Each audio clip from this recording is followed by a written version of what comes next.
We're not the suits that talk football. We're the dudes that know football. And you've just crossed over into the trend zone. Casey here with Dave.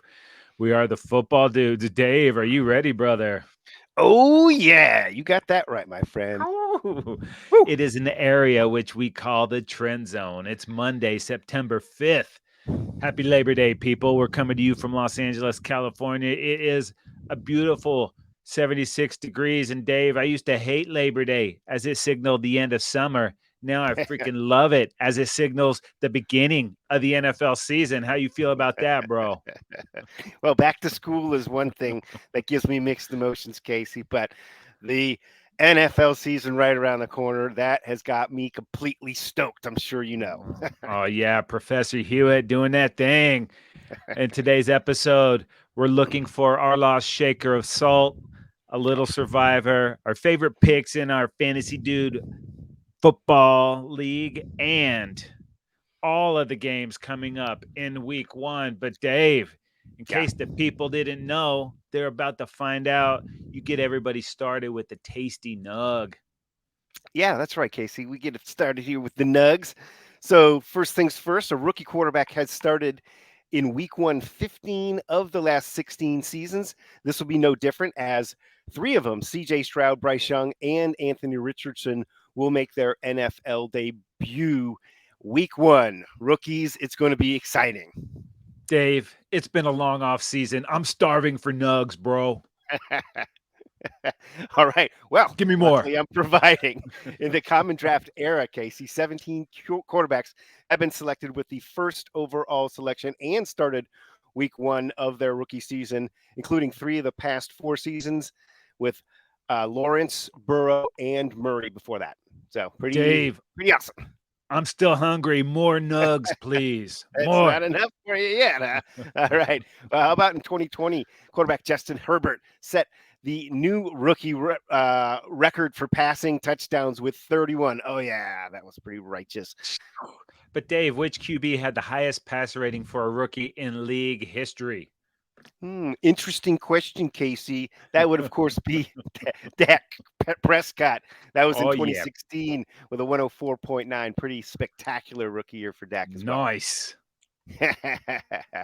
Okay, quick reminder you're listening to Casey and Dave, the Football Dudes Trend Zone podcast, available for subscription on Spotify, Apple Podcasts, Google Podcasts, wherever you get your podcasts.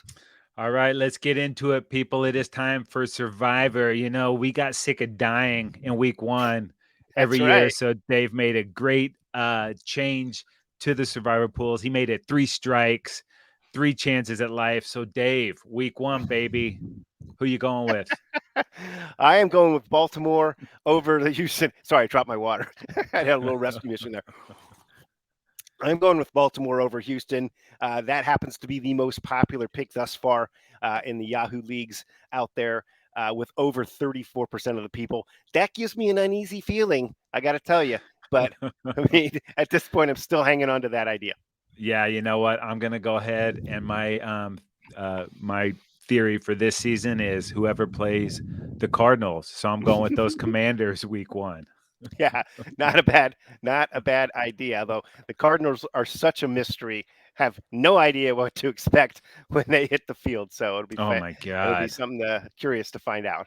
Yeah, what's going on there? All right, Dave. This is normally where we would give the people our go back starts of the week, but the fantasy season hasn't started. We did have our draft last weekend, so any picks that are completely stoking you out?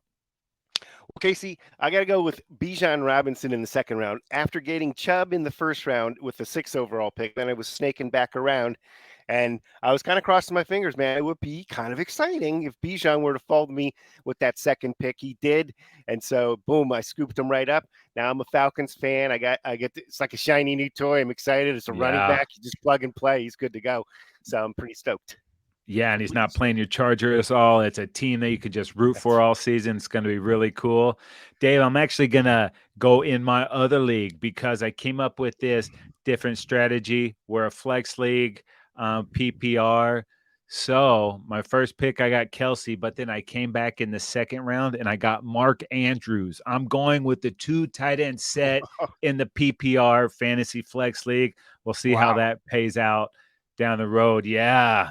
Yeah. Gigantes. Huevos. Monopolizing the tight ends on the That's right. market. Awesome. Okay. We'll see how All that works out. right.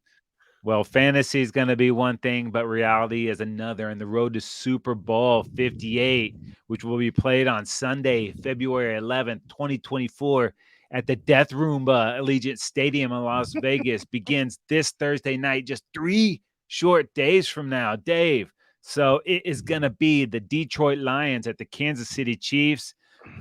Super Bowl champs are 6.5-point favorites at home, but talk about these Lions, baby. Everybody's darling going into the season. Yeah, after being on the Hard Knocks last year, they certainly stoked everybody else out around the whole NFL world, really, to get to know Dan Campbell and what he was about, rather than just biting kneecaps and stuff like that. The initial sort of reaction, and you know what, this Lions team that they put together is really pretty exciting to watch, no doubt about it. And they had a lot of room to grow. You know, last year they started off 1-6 after that feel good offseason, but rallied to a 9-8 record and finished the year. They didn't make the playoffs. They had a nice push for the playoffs, but instead they knocked out the Packers. What's the next best thing? If you don't make the playoffs, is knocking off your rival. They haven't won the division since 1993, so that's about 30 years by my count. But this year, this could be the year, Casey. Last year, offensively, top 5 in both yards and points with Jared Goff pulling trigger there. But bottom 5 in both yards and points defensively. So last actually in total yards given up. So a lot of room to do on the defensive side, but offensively, you know, they've got some weapons there. Pick of Jamar Gibbs early kind of caught everybody off guard, but man, once he's out on the field running amok, we'll see, man. That guy might be a game changer for these guys. They also got Laporta in the draft, who I thought was pretty exciting. And I'm on Ross St. Brown. And then Jamison Williams is suspended initially. But this could be a pretty exciting team to watch. Yeah, I'm stoked. I'm totally stoked for these Lions, except when they play the Cowboys. I think it's week 15 or 16. Completely stoked on them. But Dave, this league is all about Patrick Mahomes and these Kansas City Chiefs, the defending Super Bowl champs, looking to be the first back-to-back Super Bowl winners since Tom Brady and those Pats did it, beating the Eagles in 2004. Mahomes has won this division every season he's been in the NFL. The Chiefs have 7 straight AFC West titles over those 7 years. Fewer than 12 wins just once. Last year, Mahomes, 5,250 passing yards, 41 touchdowns. Travis Kelce, 110 receptions for 1,338 yards, 12 TDs. They think they're going to have Kadarius Toney back for this one. And the word out of camp is they love what they've seen from Sky Moore. Added Rashee Rice to the mix too. And then his second year, Isaiah Pacheco, man, he's taken over RB1 there. They did lose Orlando Brown in free agency. He went to Cincy. They have Jawan Taylor set to take his place. So they're just reloading with these Chiefs. No Chris Jones. That's a bummer. They're hoping to have L'Jarius Sneed. And Dave, plug your ears. Drew Tranquill, he's listed behind Bolton. But I know that this cat is going to have a huge impact on this team. The rookies for these Chiefs really contributed greatly last year, so expect more of the same from them. They draft so well. They acquire player talent so well. It's frustrating. It's the Chiefs. All right. Up next, Casey, it is the early slate on Sunday, and it is going with the Panthers at the Falcons. Falcons at home in this one are favored by 3.5. You want to get it started? Yeah, you know, this division is wide open, bro. Desmond Ridder in his first full season as the starter for these Falcons. At receiver, not a lot behind Drake London. They did bring over Mac Hollins, who I like, and Scotty Miller has kind of been a journeyman. Kyle Pitts, dude, this guy needs to take the next step. He was supposed to be a for sure Hall of Famer. He'll have more opportunity, but you mentioned it, dude, the excitement around Bijan Robinson. You add him to Tyler Algier. The Falcons were already one of the best running teams. You put Bijan in that mix, sexy, bro. I'm into it. Yeah, no doubt, dude. How about this Panther squad?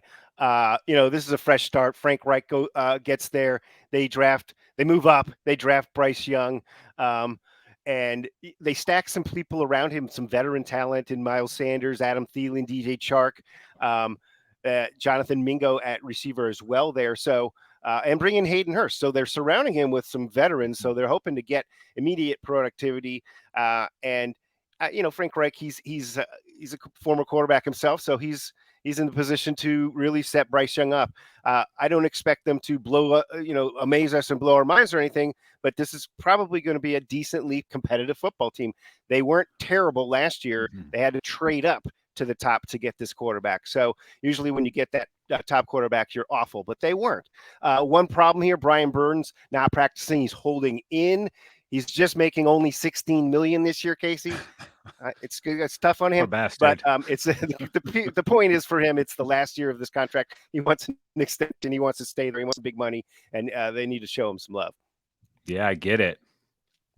All right, up next, we got the Houston Texans at the Baltimore Ravens. The Ravens, 10-point favorites at home. Yeah. All right, Casey. Well, this Ravens team is all about Lamar Jackson. He's been banged up the last couple of years at the end of the season, and that's been very disappointing for Ravens fans. One thing, though, that they did do this offseason, which, one of the main things about this team was how much they used the quarterback running the football and how tough that was for teams to defend because they didn't see it week in and week out, generally speaking. But now with Todd Monken installing a new offense, we're not exactly sure how much they're going away from that, but we do know that they're supposed to be passing more. And guess what? They have Rashad Bateman, the rookie from the other year, prior year. But I mean, this year, Zay Flowers, the rookie, very exciting. And then bring in the veteran Odell Beckham for an exorbitant amount of cash, I might add. But they've put themselves together an offense along with Mark Andrews there and J.K. Dobbins running the football. Wow, we got a lot of dudes here suddenly that make this. This was a strong offense already, but let's see where it goes from here. Yeah, and then these Texans.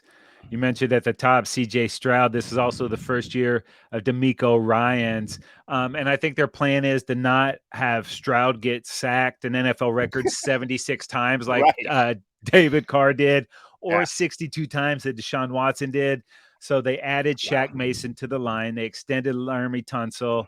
They drafted Juice Scruggs from Penn State. So lots of weapons on offense there. Nico Collins. They brought in Dalton Schultz. Pierce had a nice game running, or a nice season running the ball last year. So there are weapons there for Stroud. Just keep him up. Right on the defensive side, they jumped back up and got Will Anderson. He's a stud. And your guy, former Charger, Denzel Perryman, when healthy, this guy is a great linebacker. Yeah, dude, violent. In the backside, Petrie and Stingley. Cesario and Ryans are building a roster. There's plenty of stuff here. It's just going to take a little while to get it going. No doubt about that, Casey. All right, moving along. It is the Cincinnati Bengals heading to the Cleveland Browns in the Battle of Ohio. The Bengals on the road are favored by 2.5. Yeah, and Jim Schwartz, the coordinator for the Browns, is going to have his hands full. But shockingly, Joe Burrow just 1-4 in his career against the Browns. So that's a little bit of a head scratcher there. Deshaun Watson missed most of the season last year, came in and wasn't that good. Maybe it's because he had been sitting out for 2 seasons. We'll see this year, full off season, the whole deal there. But he's got Chubb and Njoku, Cooper, Donovan Peoples-Jones, and there's some whispers going around about some interesting usage of Elijah Moore. But everybody hates the Browns. Nobody likes what they did with this contract. There's not a lot of Deshaun Watson fans out there. So that public sentiment that used to kind of root for the Brownies because it had been rough, that's not there anymore. So it's Cleveland against the world, Dave. Yeah, right. Well, I'm for the world. Me too. Let's talk this Bengals squad. Going into this one with Burrow kind of on the mend. We're not sure exactly where he is with that strained calf. So that I would say that at the beginning of this year, when things coming out like, hey, don't worry, you can take 5 weeks off or whatever, we'll be fine. I don't know about that. We'll see. Hopefully Burrow will be out there. Obviously, this team is is loaded at receiver with Jamar Chase, T. Higgins, and Tyler Boyd. This is what this is all about, man. And Burrow's the guy that's dices up the defense. It's not backup Jake Browning that we're hoping to see in this game. A run of the football, Joe Mixon is kind of the main show. I mean, they've got Chase Brown in there, but it seems like Ryan's gone now. Gig. It's all Mixon. Yeah, exactly. It's kind of like, oh, this is really on Joe Mixon right now to run the football. They were top eight in both yards and points last year offensively, so they were getting it done last year. And the better part of this offense is back. They've got Irv Smith at tight end too. On defense, they were surprisingly a pretty solid defense over Lou Anarumo they were 6th in points given up at just over 20 points a game. So this team, I think, has surpassed the Bills in that team that is kind of knocking on the door of beating the Chiefs and getting back to the Super Bowl. Yeah, we shall see. All right, up next, it is the Jacksonville Jaguars at the Indianapolis Colts. The Jags are 4.5-point favorites on the road. Whew, man, how about this Jaguar team? I guess Trevor Lawrence is the real deal after 1 year of coaching under Doug Peterson. They really turned it around pretty quickly and emerged as a playoff team. They made it to the second round of the playoffs, to the divisional round. When they acquired all their talent last offseason, when they brought in Christian Kirk, Zay Jones, and guys like that, it seemed like they were overpaying. But in retrospect, it feels like they paid the right amount because they got a team together. Then they sneaky traded for Calvin Ridley, who's arguably ascended to their best receiving weapon there. So suddenly this team is actually quite loaded at the receiver position and tight end. Evan Engram has emerged as a pretty significant weapon and potential growth there as well. Defensive side guys are pretty stout too. So look for this Jaguars team to be knocking at the door of the playoffs again. Yeah, and Etienne and Bigsby in the backfield. Watch out, bro. These Colts, a little different situation, and I'm not sure if this cat's going to be any good this year, but I know I want to watch every time Anthony Richardson touches the football, man. Yeah. He is exciting, and he's got weapons there at the receiving position. No Jonathan Taylor for at least the first 4 games, and I can't imagine that he doesn't eventually get traded before the deadline coming up. So Colt fan has Richardson to be excited about, but I do not expect this team to win that many games. So it might be tough, but it looks like they have their quarterback moving forward. So only 13 starts, though, in college, man. A lot on his shoulders, bro. Yeah, that's oftentimes a red flag right there. And also you'd love for him to be able to hand off the ball to a great running back, and they're not going to have that, it looks like. So all righty then, moving it along. It's the Buccaneers at the Vikings. The Vikings are at home, and they are favored by 6 in this one. Yeah, no Tom Brady. No problem. It's time to shake and bake, baby. Baker Mayfield getting the start for those Bucs, and I'm hoping Baker gets a bounce back career-saving year. He's shown flashes, had moments of great play, had the Browns a couple penalties away from the AFC Championship just a couple years ago. Yeah. Beat those Raiders for the Rams last year. So he's shown it. And in college, he was one of the best quarterbacks around. So he's had no stability, different coordinators, different head coaches. He's got Godwin and Evans here. So he's got some nice receivers. So hopefully he can find a hit here and really get his season going. Unfortunately, they don't have Ryan Jensen, lost the center for the year. So Robert Hainsey, a 3rd-round pick in 21, will take over. But for the most part, this is an open division. If Baker plays well, the Bucs will be able to compete. Pretty good defense. Lots of veteran leadership all over that team. Yeah, and on the Vikings situation here, they were a 13-win team, I believe, last year, but their point margin was -3. So, I mean, I don't even know. They won every single tight game, and then they got blown out a couple of times to make that weird statistical anomaly occur. But Cousins is back there. This, I think, is the last year of his contract, but that's how he does things. They just re-upped on TJ Hawkinson to a 4-year extension at $17 million plus a year. So, and he's turned out to be a real big workhorse there for those guys. Obviously, they move on from Dalvin Cook. They're laying it all on Madison. He's looked good in smaller roles, but now it's a bigger role. So we'll see if he can handle that load. And then Obviously, Justin Jefferson is one of the top receivers in the league, but they bring in rookie sensation Jordan Addison to go with him and KJ Osborne. So it's a nice group of receivers. If Addison, who's gotten a little banged up here, can perform to the level that we think he's capable of, then this is going to be a pretty exciting team to check out. All right, up next, it's the Tennessee Titans at the New Orleans Saints, and the Saints are 3-point favorites at home. Woo! Doesn't everybody love Derek Carr, Casey? Oh, I mean, yeah. come on. It's not the silver and black, it's the gold and black now. And Derek Carr has got a new chance over there back with his old head coach, Dennis Allen. And I actually do like Derek Carr. And I'm rooting for him now that he's not a Raider anymore, right? So, they've got Kamara, but he's suspended. I believe, is it 4 games? Three games. Three games. Okay. So that's going to be a rough start there.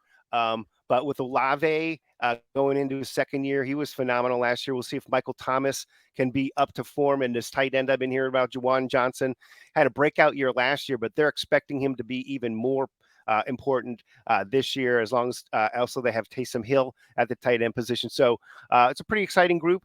And no doubt with Derek Carr there to lead them, they've got a real good shot to win that division. Yeah, dude, Jamal Williams, I think he had 17 or 18 TDs for the Lions last year. And they have Kendre Miller from TCU run the football. But yeah, they should run. And they were in a ton of games last year with no stability at quarterback. So you add Carr there, and maybe there's some beep action. Speaking no stability at quarterback, when the Titans didn't have Ryan Tannehill, they did not win many games. They've drafted 2 quarterbacks, but neither are ready to take Tannehill's spot there. You're adding a healthy Treylon Burks to that mix. You acquired DeAndre Hopkins. That should give Tannehill legit weapons, and they love Chig Okonkwo. Did I say that right? Close enough. Yeah. And if ever a team was their coach, it's these Tennessee Titans, man. They are Mike Vrabel. You got King Henry back there and Tajay Spears from Tulane. So lots of things there. If Tannehill stays healthy, I don't see why these cats won't be in the mix. All right, up next, Casey, it is the San Francisco 49ers at the Pittsburgh Steelers. Niners on the road are favored by 2.5 in this one. Dave, I don't know if you can call the Steelers a sleeper team, but they are my sleeper for this season, dude. Tough D, chock full of vets, Hayward, Watt, Peterson, Fitzpatrick, nice infusion of youth, Joey Porter Jr. Speaking of youth, on the other side, Kenny Pickett really played well down the stretch.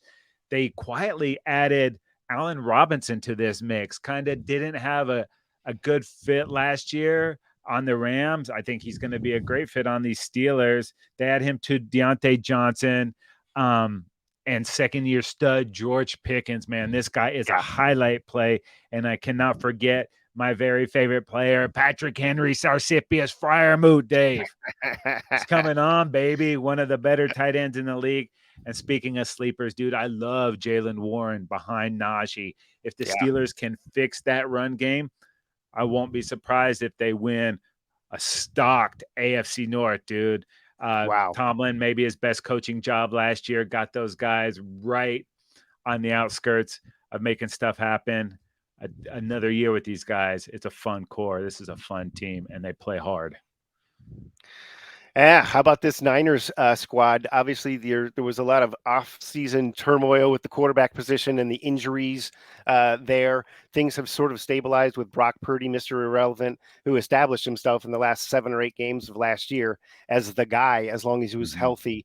It looks like he'll be back. They were 50 yards and 6 points last year. So offensive weapons galore. Obviously, the highest paid running back in Christian McCaffrey in the league, but Elijah Mitchell behind him as well. So plenty of, running back capability there and then Deebo Samuel, Brandon Ayuk.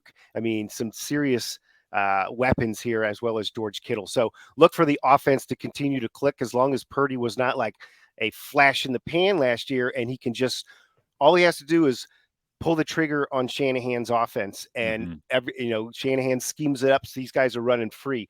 So on the defensive side, let's not forget they were first in both yards and points last year, just over 300 yards a game total. And just over 16 points given up. So all Purdy really needs to do is average 17 points a game for that offense, and they should be undefeated. Now, they were also really, really good against the run defensively. So they dictate to you what you can do. They were second best in stopping the run last year. You can go up and down that front seven with the defense with tons and tons of talent there. Let's see if they can get Bosa into the mix, though. Certainly that will be a setback if they can't figure something out there. So yeah, definitely. They got to get that guy back. All right, Dave, up next, the Arizona Cardinals at the Washington Commanders. And the Commandos are 7-point favorites at home. Yeah. And interesting, offseason for these guys. I think it's addition by subtraction with the little commander being removed from his ownership position. Dan Snyder's gone, and they've sold out the first game of the season. Hello. The Commanders are back, and so are the fans, right? Because they're finally happy with the ownership situation, at least currently. We'll see how that pans out. They've got a fifth-rounder, second-year quarterback with very, very limited experience in Sam Howell. He's going to be pulling the trigger. If things go haywire for him, they've got Jacoby Brissett, who was doing a nice job in Cleveland before they unseated him with the perv. But also Brian Robinson, Antonio Gibson at the running back position. Those guys are fun. And they can really, this is a physical football team under Ron Rivera. And at the receiver position, Scary Terry McLaurin is awesome. And Jahan Dotson had a really, really nice rookie year last year. Curtis Samuel rounds out a pretty solid offensive unit. Yeah, dude. And these Cardinals, man, I don't know what the hell is going on with them. To me, it looks like they're full on in take mode. Kyler is going to start the season on PUP, so he's going to miss the first 4 games. So what do? You go ahead and cut Colt McCoy, your veteran leader there. So looks like they'll be going with the rookie quarterback tune as well. They got rid of DeAndre Hopkins last year. They didn't re-sign Zach Allen or Byron Murphy. They trade away Isaiah Simmons. I mean, they fired the coach. They fired the GM. I don't know what's going on. Costanza move. Do everything opposite. So, it looks like they're tanking for Caleb Williams. That means you're going to have 2 quarterbacks next year. What would the market be for Kyler if they are moving on? Do they eat that cash? It's going to be interesting, but I don't know what the hell is going on with these guys, bro. Nobody does, Casey. All right, moving it on to the late slot. It is the Packers at the Bears. Bears are at home in this one, favored by 1. Yeah. Interesting. Whoa, man, I'm going to put that money on the Pack, but there is a lot of excitement in the Bears camp. Can Justin Fields take the next step? They added DJ Moore with the trade in the Panthers, so they also have Carolina's first pick in 24 as well. Remember last year at the end of the season, they traded for Chase Claypool, and Cole Kmet, the tight end, he's starting to come on too. Got a great-looking backfield with Herbert, Foreman, and then Johnson. Defensively, they added some nice pieces too. TJ Edwards, Tremaine Johnson. But this team is all about Fields. Can he do more than just run? Can he start getting that passing game going? If he can, this guy could be a next-level quarterback because you saw flashes last year, but he's got to be able to make not only the open throws, the hard throws. That's still TBD. Yeah, and they put some weapons around him in this offseason too, so that's going to help him out there. But let's talk another quarterback, Casey, here, who's getting his chance finally. It's Jordan Love for these Packers after 3 years of sitting behind the greatest quarterback of all time, Rodgers, right? But he's got some nice weapons around him. The young receiving core in Watson and Dobbs have developed throughout the course of last year. And he's got a nice stable of running backs with Aaron Jones and A.J. Dillon to hand the ball to. So there's some real stability around Jordan Love, which you would expect him to be able to take advantage of. And they bring in tight end Luke Musgrave as well, who's got some upside to grow along with these younger receivers. So it'll be interesting to see how Matt LaFleur and company can, how quickly Jordan Love can show us how good he is. Remember, he came from that draft of 2020, which has already got 4 quarterbacks that are thriving and starting in the NFL right now. And if he were to come along, then that would be arguably, give it some time, but maybe one of the best drafts for quarterback in 83 NFL history. Oh. Yeah. He's looked pretty good what we've seen so far. I know it's preseason, but he's and a little bit last year, but yeah. All right, Dave, up next, two of your very favorite teams. We got the Las Vegas Raiders at the Denver Broncos, and the Broncos are 4-point favorites in this game. Woo, all right, then. Let's start off with the running back, Josh Jacobs, who led the league last year in rushing and is a physical pounding beast of a running back who plays through pain and injuries. He plays hurt. Oh, you're talking and about they just finally, being a Raider? yeah, Pain? it does Just hurt to pain be of a being a Raider Raider? sometimes. he got gruntled recently to the tune of 12 million bucks. So that's a nice thing. He was at 10 million and they popped him up to 12 million. So interestingly, though, he's going to switch from 28 to 8. So get ready for that. That's going to be that was his number in college at Alabama. So interestingly, also, he's run all over the Broncos in his career. 144 yards and 2 TDs in week 4 last year, 109 yards in the other one, both wins for the Raiders. So the big news here is Jimmy Garoppolo's the new quarterback on the scene to try and stabilize under McDaniels, who seems to arrive places and gets rid of people left and right. They got rid of Darren Waller also. Devontae Adams is arguably the best receiver in the NFL, so they've got that going for him, as well as Myers and Hunter Renfrow too. So, look for this Raiders team to be pretty productive as long as Jimmy G can stay healthy. He wins football games if you put pieces around him. It's going to be fun to watch. Someone will lose that game for you too, Dave. So that's good news. Sweet. Someone will be in last place. Hopefully not along with my Chargers. Speaking of those Chargers, what we got? All right. Yeah. Dolphins at the Chargers. Chargers are at home and are favored by 2.5 at SoFi Stadium.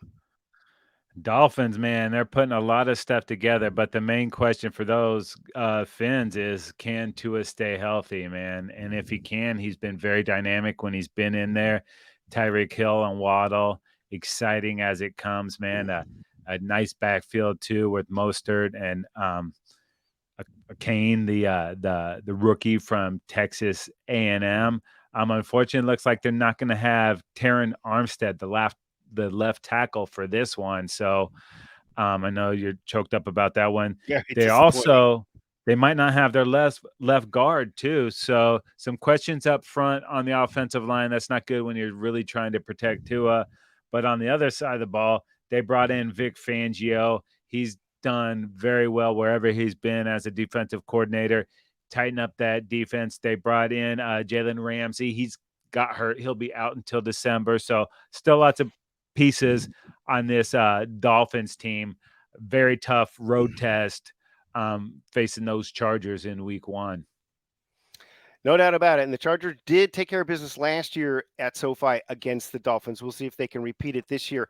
The offense struggled to run the football last year. They were 30th in running. They also were limited in explosive plays. Brandon Staley goes out and finds Kellen Moore, offensive coordinator, recently let go from the Cowboys, your Cowboys, Casey, and he apparently is the answer to this, as well as the fact that there were a lot of Charger injuries last year. Mm-hmm. The offensive line looks better than it's looked in 15 years, I think, right now. This is a very strong offensive line. If they can stay healthy this year, then Justin Herbert is going to be feeling pretty good back there. And sprinkle in a rookie wide receiver in Johnston to add to Keenan Allen and Mike Williams and Gerald Everett, the tight end catching the football. There's plenty of weapons here. Mm-hmm. They're looking for somebody to emerge behind Austin Eckler to take a lot of that load off of him so that we can give him like 100 less touches this year because he runs and catches the ball so much. We need somebody, and it's Joshua Kelly or Isaiah Spiller or this rookie kid that might get a chance, Elijah Dotson, to be that dude who just runs between the tackles. The new running scheme from Kellen Moore has got everybody excited, like, oh my gosh, we're going to be halfway decent at running the football. On the defensive side, pretty similar situation. Really good against the pass, terrible against the run. And so ultimately you can't get that. When you're losing line of scrimmage like that, you just can't win football games deep into the playoffs there. Brandon Staley thinks that with the off-season moves and stuff that they've shored up that defense too, bringing in a couple of young guys in the draft there on the defensive side of the football. is going to be Tui Pelotu and Dayon Henley at outside linebacker and inside linebacker there. Looking for those guys to produce right away, get into the mix there. And if everybody can stay healthy, they can finally shore up that run defense.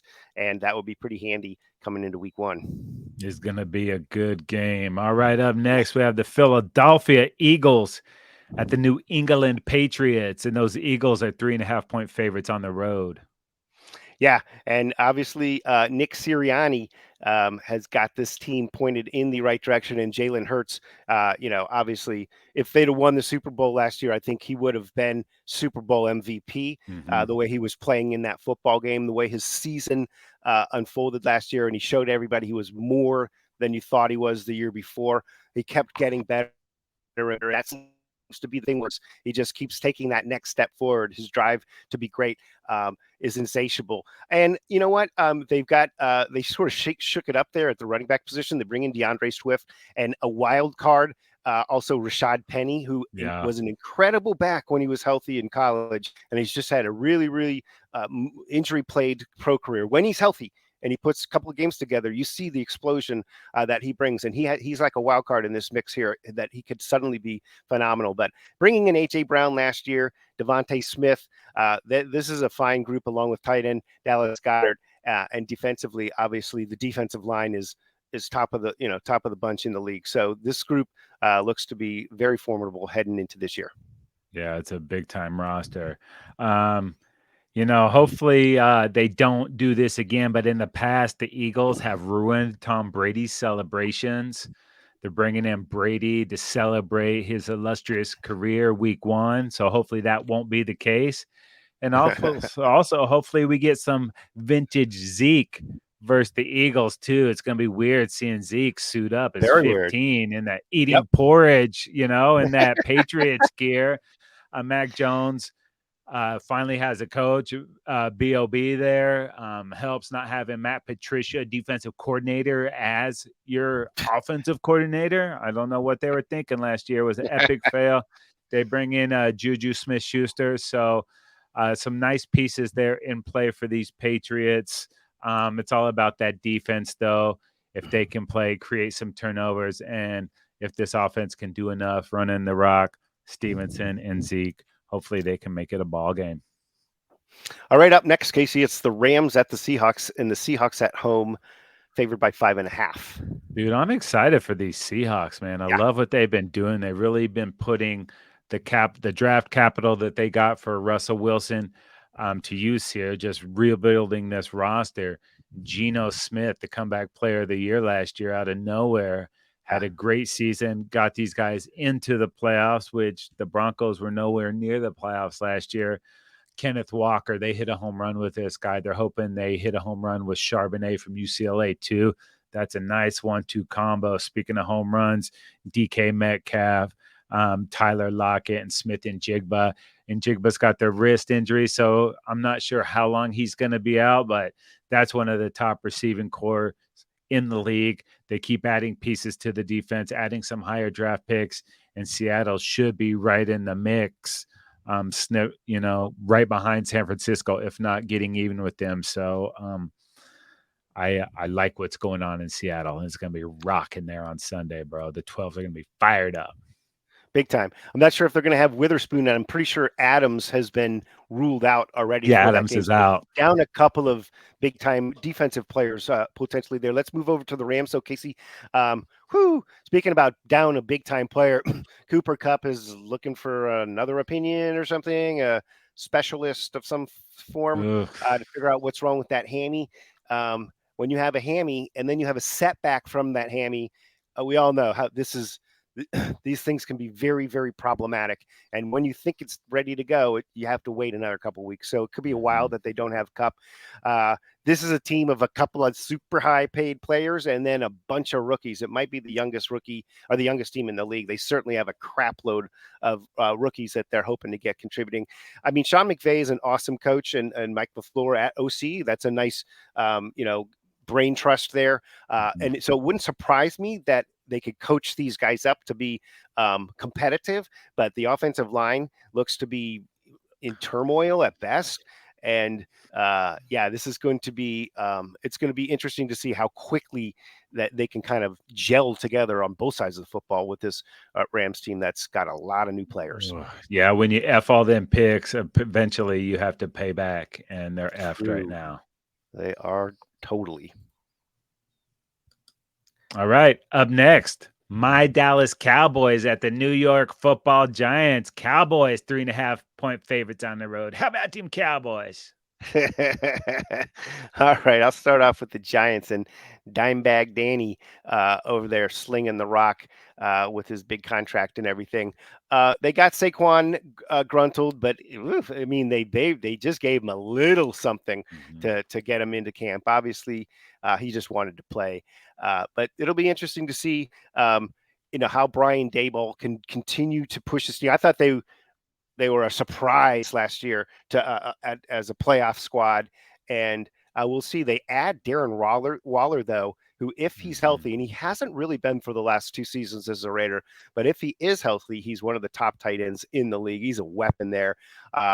Pretty, I guess, decent at receiver with Hodgkins and Slayton.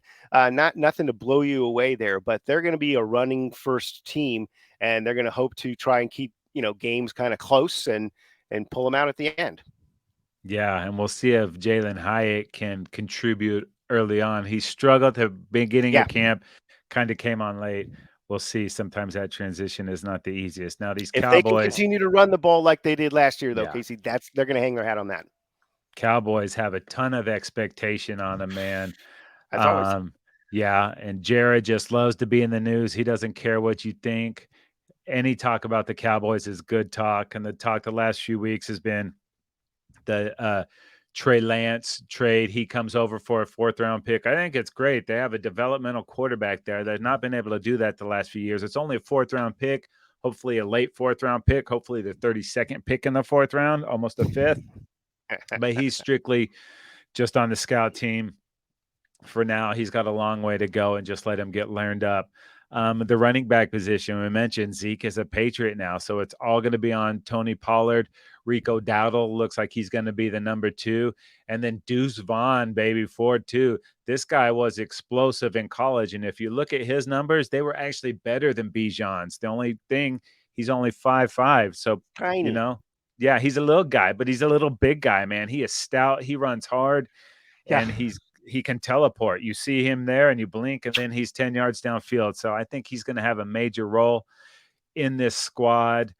They just signed right tackle Terrence Steele to an extension. They gave Zach Martin a little bit money, tried to shore up that offensive line. There's not a lot of depth there, but the starters are good. But who's got depth in the offensive line in the NFL? Last year, other than CD, there wasn't any big vertical threats. They go out and they trade for Brandon Cooks. This guy is not only a phenomenal player, he's a great team guy. He's really taken Jalen Tolbert, who struggled last year, under his wing. The word out of camp is Tolbert's been very good. So lots of weapons on this offense. That's going to help, because the Cowboys could not run the football against the Niners in the playoffs. You mentioned that defense, only 20 rush yards. Dave, guess how many teams beat the Niners last year running under 80 yards and throwing more than 35 times? 0. And that's what happened to the Cowboys. So they're looking to fix that. But on the other side, they're looking to beef up that run defense, which was also a problem in the playoffs. Gave up almost 90 yards in the second half to those Niners. They draft Mozzie Smith with the first pick. They got Hankins up front. Micah Parsons, obviously an all-world player. Sam Williams, when he's not smoking a vape pen and carrying a gun, he's a pretty good player over there. Fowler on the other side. They really like the defensive secondary. Oh, you go get Stephon Gilmore, former defensive player of the year, to go opposite Diggs. Everything is in piece. Everything is in place here. All the pieces. High expectations for these Cowboys. Hate to say Super Bowl or bust, because that's kind of what it is every year. But lots of decisions will have to be made if this team doesn't at least win the divisional round. It's a long season, but got to do something in the postseason. All right, moving it on to Monday Night Football. It is the Bills at the Jets. Bills on the road, favored by 2.5. Wow. Let's get it started. Dude, remember how freaking sweet the Bills looked opening Thursday last year? It was like, oh my God, this is a Super Bowl team. and they Yeah. could not contain it. It's hard when you come out of the gates that strong. They just kind of lost it down the edge. And then in the playoffs, when they were hosting Cincy had the banged up offensive line, but it was Cincy that ran the football all over that Bills defense. So they're not the team everybody's talking about right now, and I think that might do them well. Offense is great. You got Moss in the backfield. You got Diggs out there.